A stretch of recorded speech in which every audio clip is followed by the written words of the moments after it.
Syeda Ralun, konten kreator Dea OnlyFans, ditangkap Polda Metro Jaya pada Kamis 24 Maret 2022 malam terkait kasus pornografi.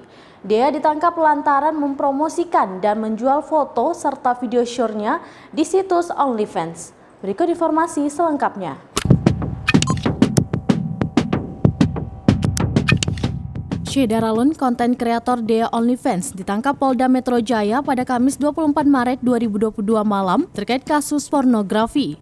Penangkapan Dea ini dibenarkan di Reskrim Sus Polda Metro Jaya, Kombes Aulian Syah Lubis. Dea ditangkap lantaran mempromosikan dan menjual foto serta video syur dirinya di situs OnlyFans. Dilansir tribunnews.com, ia merupakan konten kreator yang kerap mengunggah foto-foto seksi di akun OnlyFans miliknya untuk diperdagangkan. Konten-konten tersebut ia promosikan melalui akun Twitternya. Sosoknya menjadi viral setelah menjadi bintang tamu di podcast milik Deddy Corbuzier. Ia juga pernah menjadi bintang tamu sebuah acara talk show di stasiun televisi swasta. Selama ini, Dea juga dikenal dengan nama Grace Sachs karena akun sosial medianya seperti TikTok menggunakan nama tersebut. Video penangkapan Dea OnlyFans beredar di media sosial. Dalam video tersebut tampak Dea masih menggunakan baju tidur saat polisi mendatangi kediamannya.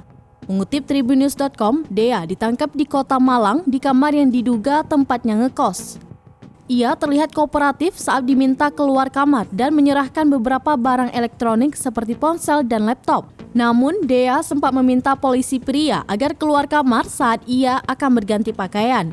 Beredar kabar Dea ditangkap saat ia tengah melakukan live.